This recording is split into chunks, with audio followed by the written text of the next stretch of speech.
बजाज डिस्कवर महाराष्ट्र। सन 1659। शिवा कौन है ये शिवा? आत्ता जाऊन त्या दख्खनच्या चुह्याला असा पकडून विजापूरच्या दरबारात हाजीर करतो अशा वल्गना करत एक महाभयंकर सरदार विजापूरहून निघाला। त्याचं नाव होतं अफजल खान। त्याने तुळजापूरच्या माय भवानीची मूर्ती फोडली, पंढरपूरच्या विठोबाला त्रास दिला आणि साक्षात शिवरायांना आव्हान देत वाईला येऊन धडकला।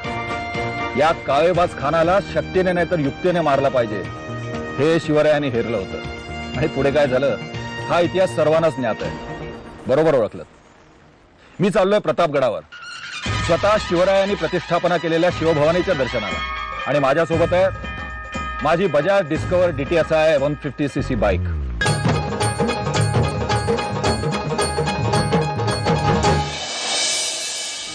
मी प्रतापगडावर निघालोय वाई मार्गे। पुणे सातारा महामार्गावरचं हे ऐतिहासिक गाव। इथून जेमतेम 1 लिटर पेट्रोलच्या अंतरावर प्रतापगड आहे। मी माझ्या यावेळच्या प्रवासाला सुरुवात केली आणि पावसालाही सुरुवात झाली।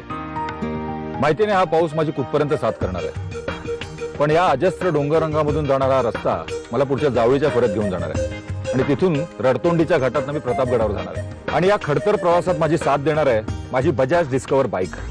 गडावर जाण्यासाठी आणखी एक रस्ता आहे, पोलादपूर मार्गे कोकणातून येणाऱ्या मंडळींना सोयीचा। मी मात्र पुण्याहून निघालोय। वाईहून पाचगणी आणि तिथून महाबळेश्वर हा घाट रस्ताच आहे। पाऊस रिमझिमतोय, दोन्ही बाजूना गर्द हिरवी दाट झाडी आहे। ओल्या चिंब रस्त्यावरून डौलदार वळण घेत मी प्रतापगडाकडे निघालोय। या रस्त्यावर असे असंख्य धबधबे दुतर्फा आपले स्वागत करतात। हिरवाईतून वाट काढत अजस्त्र कातळकड्यांवरून स्वतःला झोकून देणारे फेसाळते शुभ्र धबधबे रस्त्यात थांबायला भाग पाडतात। मीही थांबलो। त्या रौद्र सुंदर निसर्गाचं रूप डोळे भरून पाहिलं आणि पुढे निघालो।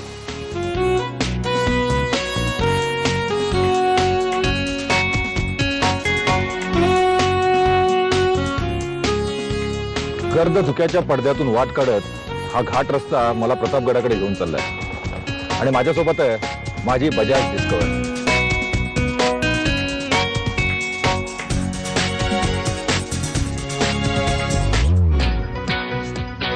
निसरडे रस्ते आणि घाटाचा उतार जरा रिस्कीच, पण मला मात्र ही काळजी अजिबात नाही। माझ्या बाईकला आहेत डिस्क ब्रेक्स। अशा वळणाच्या रस्त्यावर आणि कोसळत्या पावसातही मला अगदी हवं तेव्हा आरामात वेगावर नियंत्रण मिळवता येतं, आणि ते केवळ या ब्रेक्समुळे। प्रवास कसा संपला हे कळलंच नाही। प्रतापगडाच्या पायथ्याशी येऊन पोहोचलोय। इथं गाडी लावायची आणि गड चढायला सुरुवात करायची। मंडळी, महाराष्ट्राच्या स्थापनेला आता 50 वर्ष पूर्ण झाली। हे सांगायचं कारण असं की 1957 मध्ये संयुक्त महाराष्ट्राच्या आंदोलनाच्या वेळेस पंडित नेहरू शिवाजी महाराजांच्या पुतळ्याच्या अनावरणाकरता प्रतापगडावर आले होते। तेव्हा संयुक्त महाराष्ट्राच्या आंदोलकांनी काळे झेंडे दाखवून निदर्शनं केली होती। त्यामुळे एक गोष्ट झाली, जावळीच्या किर्र जंगलात गाडी तळापर्यंत चकचकीत रस्ता झाला आणि लोकांची वर्दळ वाढली। आता रस्ता गडाच्या पायऱ्यांपर्यंत जातो। मी इथून पायऱ्यांपर्यंत चालत जाणार आहे आणि मग गड चढणार आहे। अक्षरशः आभाळ कवेत घेता यावे असे काळे ढग खाली उतरून प्रतापगडाच्या तटबंदीवर विसावले।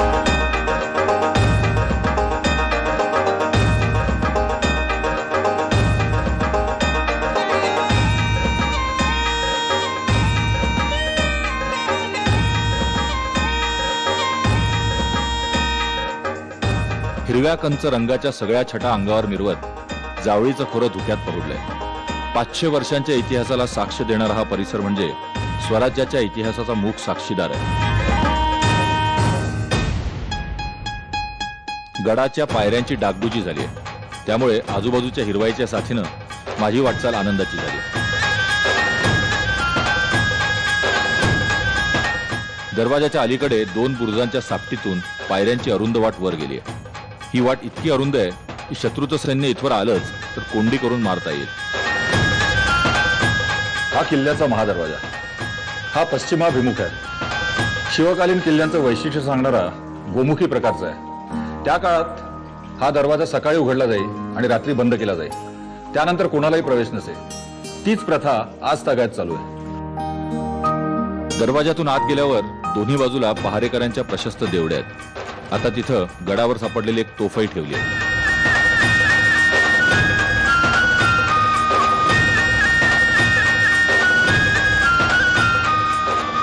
पहिल्या दरवाजातून आत शिरलो. पायऱ्यांची वाट चढणं सुसह्य करत होती. गडावर वस्ती असल्यानं अलीकडच्या काळातली काही बांधकामं दिसतात.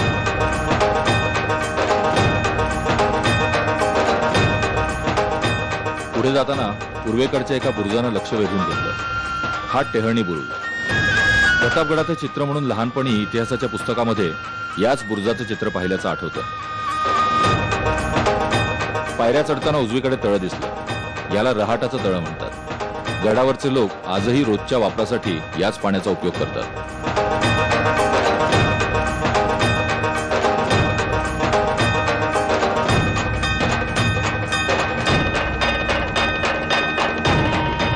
हे प्रतापगडावरचं प्रत्यक्ष शिवाजी महाराजांनी बांधलेलं भवानी मातेचं मंदिर. जेव्हा प्रतापगड उभारला तेव्हा हे मंदिर नव्हतं, पण अफजल खानाच्या वधानंतर 2.5 वर्षांनी महाराजांनी बांधलं.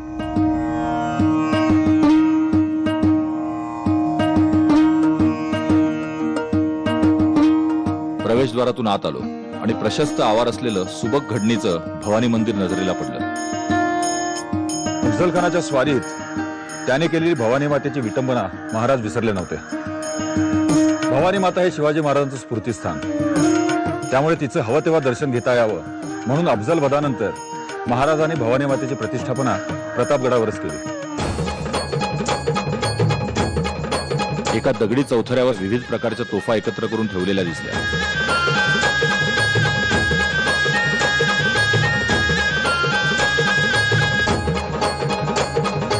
मंदिराचा आवार प्रशस्त आहे.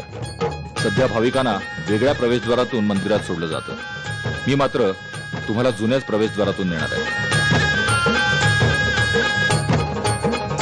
भवानी मातेच्या मंदिरासमोर या 2 दगडी दीपमाळा दिसतात. या वैशिष्ट्यपूर्ण आहेत. यांच्यात दिवे ठेवण्याची जागा हत्तीच्या मुखासारखी आहे. हत्तीने सोंड वर वळवली आणि वर वळवलेल्या भागात त्या काळी दिवे ठेवले जातात. इतक्या सुंदर आणि रेखीव दीपमाळा क्वचितच दिसतात. त्रिपुरारी पौर्णिमा आणि उत्सवाच्या दिवशी या दीपमाळांवर दिवे लावले जातात. गडद अंधारात स्निग्धपणे तेवणारे हे दिवे किती सुंदर दिसत असतील याची मनोमन कल्पना केली. मंदिरात शिरण्यापूर्वी तटबंदीवर विसावलो. शुभ्र कापूस वाऱ्यावर उधळून द्यावा आणि हवेच्या झुळकीबरोबर तो तरंगत राहावा असा भास झाला. ढगांचे पुंजके अंगावर घेऊन उभे असलेले हिरवे डोंगर नजर खेळवून ठेवतात.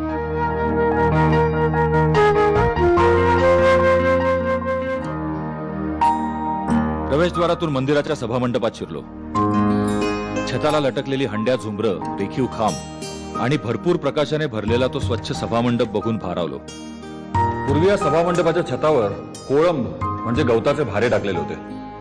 1930 मध्ये इकडे प्रचंड आग लागली आणि सभामंडप जळून खाक झाला. मिरजेचे संस्थानिक बाळासाहेब पटवर्धन यांनी हा सभामंडप पुन्हा बांधून घेतला. सभामंडपात गाभाऱ्याच्या सन्मुख चांदीने मढवलेलं सिंह आहे. एका बाजूला ओट्यावर जुनी आणि नवी अशा 2 पालख्या ठेवलेल्या दिसतात. मंदिराभोवती परकोट आहे. आतमध्ये गाभारा आणि मी जिकडे बसलोय तो सभामंडप. मूळ मंदिर छोटं होतं आणि वरती तांब्याचा कळस होता.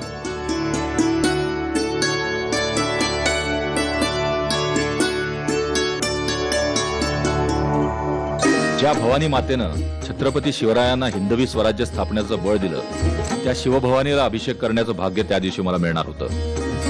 मी पूजेची तयारी करून आलो आणि अभिषेकाला सुरुवात झाली. शिवभवानीचं तेजस्वी रूप खेळून ठेवत होतं. माथ्यावर शिवलिंग आहे. डाव्या उजव्या कानाच्या वरील बाजूस चंद्रसूर्य आहेत. हातात चक्र, बाण आणि खड्ग आहे. हातातला त्रिशूळ महिषासुराच्या शरीरात खुपसलाय. डाव्या हातात शंख, ढाल आणि धनुष्य आहे. एका हातानं महिषासुराची शेंडी पकडली आहे. या मूळ पाषाणाच्या मूर्तीचं दर्शन घडायला भाग्यच लागतं. षोडशोपचारे पूजा झाली. प्रतापगडावर भवानी मातेची प्रतिष्ठापना ललिता पंचमीच्या दिवशी झाली. मोरोपंत पिंगळे हे महाराजांचे दुर्ग रचनाकार. त्यांनीच प्रतापगडाची रचना केली आणि त्यांनाच हा मान महाराजांनी दिला. मोरोपंतांनी महापूजा केली आणि भवानी माता प्रतापगडावर वस्तीला आली. लाल जर्द शालू, कपाळी मळवट, त्यावर सोन्याची चंद्रकोर, नाकात टपोऱ्या पाणीदार मोत्यांची नथ, अंगावर सोन्याचे झळाळते अलंकार, चांदीच्या मखरात बसवलेलं देवीचं ते रूप पंचारतीच्या मंद प्रकाशात आणखी खुलून दिसत होतं. ही मूर्ती नेपाळच्या श्वेतगंडकी आणि सरस्वतीच्या संगमावरच्या शिळेतून घडवली आहे. गाभाऱ्याच्या चौकटीवर सोन्यामध्ये घडवलेले अष्टविनायक आहेत.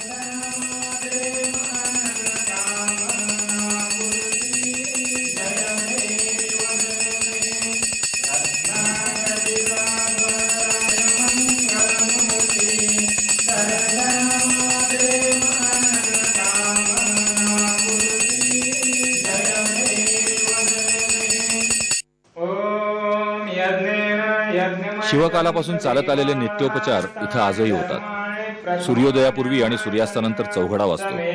पौर्णिमेला गोंधळ होतो, छबिना निघतो, संबळ झांजांचा गजर आणि मशालीच्या उजेडात भवानीची पालखी मिरवली जाते. नमस्करोमि. 6 जून 1674 हा महाराष्ट्राच्या मातीचा भाग्याचा दिवस. छत्रपती शिवराय या दिवशी रायगडावर सिंहासनारूढ झाले. याआधी 15 दिवस महाराज प्रतापगडावर आले. त्यांनी भवानी मातेची महापूजा केली आणि भवानी मातेला 1.25 मन सोन्याचं सुवर्ण छत्र अर्पण केलं आणि रयतेचा राजा भवानी मातेच्या चरणी लीन झाला. शिवभवानीच्या सेवेत असणाऱ्या पुजाऱ्यांकडून मंदिरातल्या इतर वस्तूंबाबत जाणून घेतलं. समोर दिसते ते महाराजांच्या नित्यपूजेतले रामदास स्वामींनी दिलेले स्फटिकाचे शिवलिंग समोर हा. आणि महाराज कुठेही गेले तरी ते आपल्या सोबत ठेवायचे. तेच ते स्फटिकाचे शिवलिंग. ही तलवार सरसेनापती हंबीरराव मोहितेंची आहे. याच तलवारीने हंबीरराव मोहितेंनी अफजल खानाचे 600 लोक मारलेले आहेत आणि याच तलवारीवर 6 स्टार आहेत. 100 मावळे मारल्यानंतर 1 स्टार असा त्या काळातला इनाम होता. 3 आहेत आणि या बाजूला 3 आहेत आणि हे त्यांचं नाव आहे, कान्होजी मोहिते. या देवीचा काही उत्सव वगैरे नवरात्र, शिवप्रताप दिन आणि शिवजयंती असे 3 उत्सव असतात इथे. देवीचं ते तेजस्वी रूप मनात साठवत मंदिरातून बालेकिल्ल्याकडे निघालो. बाहेर पडल्यावर किल्ल्याचे बुरुज दाट धुक्यात आणि ढगांमध्ये विरून जाताना डोळा भरून पाहिले आणि पुढे निघालो. रस्त्यावर दुतर्फा ताक, सरबत आणि चहाची दुकानं होती. रिमझिमच्या पावसात फेसाळतं ताक मडक्यातून विकायला ठेवलं होतं. गंमत वाटली. थोड्या पायऱ्या चढून गेलो आणि उजव्या बाजूच्या मंदिरानं लक्ष वेधून घेतलं. उत्सुकतेनं तिकडे वळलो. हे प्रतापगडावरचं हनुमानाचं मंदिर. असं म्हणतात याची प्रतिष्ठापना समर्थ रामदास आणि शिवराय दोघांनी मिळून केली.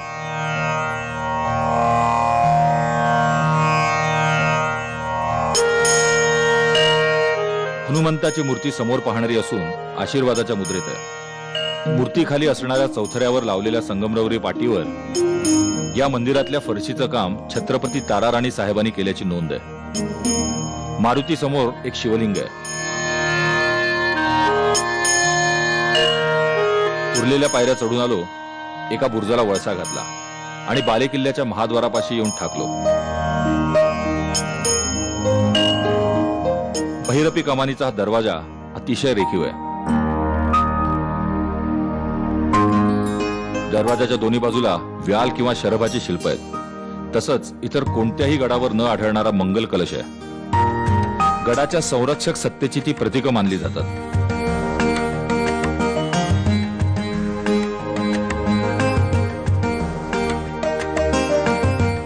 हा लांब दगडी चौथरा म्हणजे प्रतापगडावरची सदर.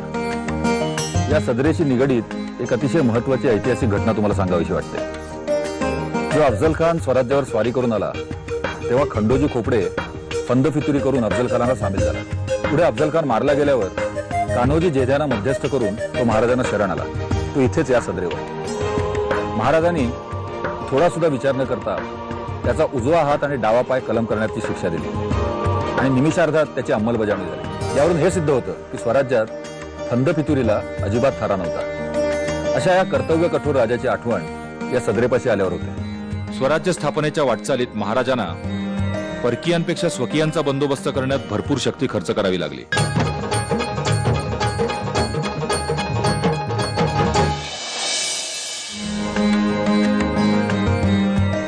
पदरेच्या बरोबर समोर आहे स्वयंभू केदारेश्वराचं मंदिर. मी आता या महादेवाच्या दर्शनाला जातोय. मंदिर छोटेखानी पण सुबक आहे. सभागृहावर पत्र्याचं आच्छादन आहे.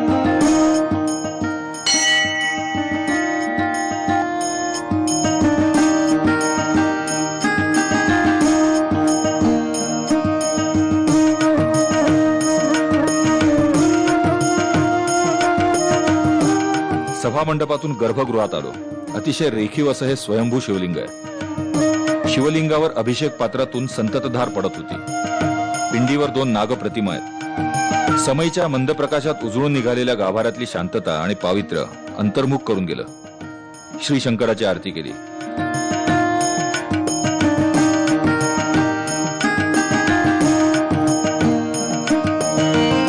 एका कोनाड्यात बालगणेशाला मांडीवर घेऊन बसलेल्या पार्वतीची अतिशय सुंदर मूर्ती आहे.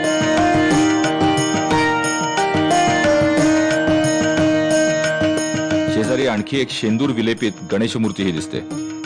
माझ्या बरोबर आहेत मंदिराचे पुजारी अंकुश जंगम. नमस्कार अंकुशजी. नमस्कार.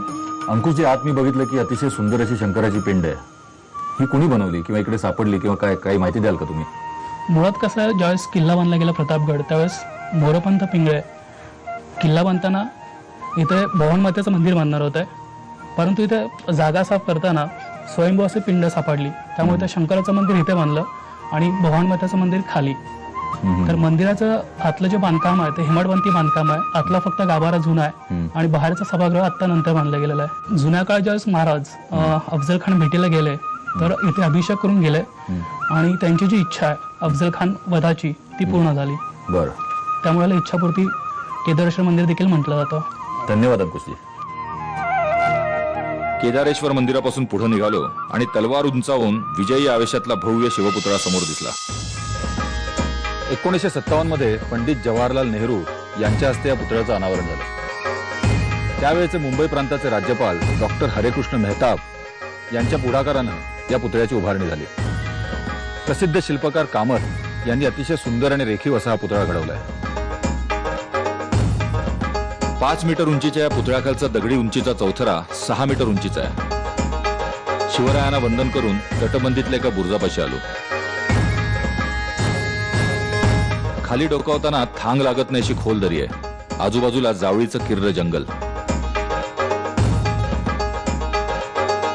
हा प्रतापगडावरचं कडेलोट बुरुज. स्वराज्यात फंदफितुरी करणाऱ्यांना आणि गुन्हेगारांना इकडून कडेलोट करून देहांत शासन दिलं जायचं. शिवकालीन गडावर असे कडेलोट कडे हमखास दिसतात. फंदफितुरी करणाऱ्यांसाठी या कड्याचं नुसतं अस्तित्वही धडकी भरवत असणार. या कड्याच्या जवळच एक चोरवाट दिसली म्हणून उत्सुकतेने तिकडे डोकावलो. बाले किल्ल्यातून किल्ल्याबाहेर पडण्याच्या 7 चोरवाटा आहेत. त्यातलीच ही एक वाट. किल्ल्यावरच्या रहिवाशांनी या सगळ्या वाटा साफ करण्याचं काम हातात घेतलंय.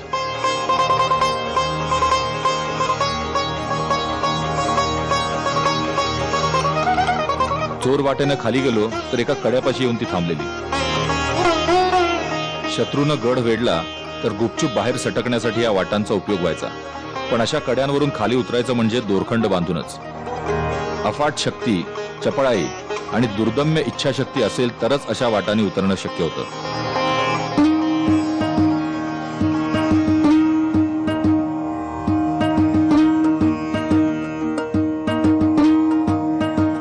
चोर दरवाजातून बाहेर येऊन मी आता परतीच्या मार्गावर आहे.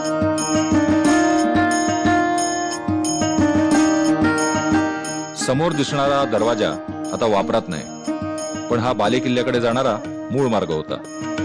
प्रतापगडाच्या दुरुस्तीच्या कामात या मार्गाची साफसफाई आणि डागडुजी केली जाते.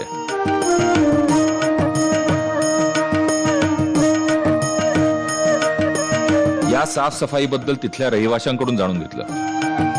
आता माझ्याबरोबर आहेत किल्ल्यावरचे एक रहिवासी आनंद उतेकर. उतेकर साहेब, किल्ल्यावर आल्यावर मला किल्ल्याच्या डागडुजीचं काम चाललेलं दिसतंय.